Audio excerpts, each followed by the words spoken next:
Setelah genap bulannya bagi Elisabet untuk bersalin, ia melahirkan seorang anak laki-laki. Tetangga-tetangganya dan kaum keluarganya mendengar bahwa Tuhan telah melimpahkan rahmat-Nya kepada Elisabet. Maka mereka pun bergembira bersama-sama dengannya. Pada hari yang ke-8 datanglah mereka untuk menghitankan anak itu. Mereka hendak menamainya Zakaria, seperti nama ayahnya. Tapi ibunya berkata, "Jangan, ia harus diberi nama Yahya." Mereka berkata, "Dalam keluargamu tidak ada seorang pun yang namanya begitu." Lalu dengan isyarat mereka bertanya kepada Zakaria ayahnya, apa nama yang hendak diberikannya kepada anaknya itu.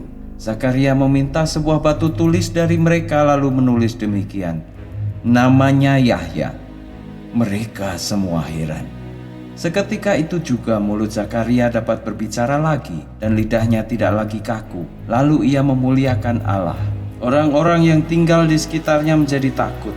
Semua peristiwa yang terjadi dibicarakan orang di seluruh daerah pegunungan Yudea. Setiap orang yang mendengar tentang hal itu berkata dalam hatinya, "Apa gerangan yang akan terjadi dengan anak itu nanti?" Karena tangan Tuhan menyertai dia. Zakaria ayah anak itu dikuasai oleh Roh Allah lalu bernubuat, "Segala puji bagi Allah, Tuhan Bani Israel.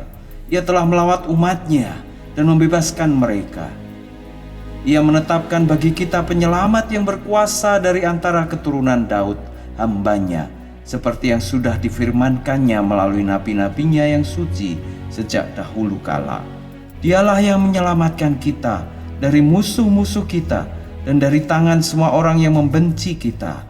Hal itu dilakukannya untuk menunjukkan belas kasihannya kepada nenek moyang kita dan untuk mengingat perjanjiannya yang suci, yaitu sumpah yang diucapkannya kepada Nabi Ibrahim, nenek moyang kita, untuk melepaskan kita dari tangan musuh-musuh kita, supaya tanpa takut kita dapat beribadah kepadanya dalam kesucian dan kesalehan di hadapannya seumur hidup kita.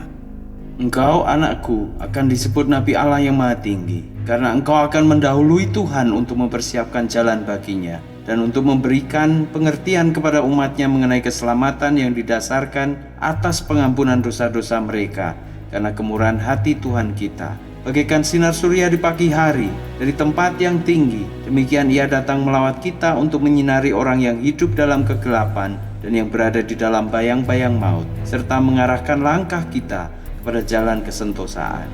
Anak Zakaria itu bertambah besar dan rohnya semakin kuat. Ia tinggal di padang gurun sampai pada saatnya ia harus tampil di depan Bani Israel.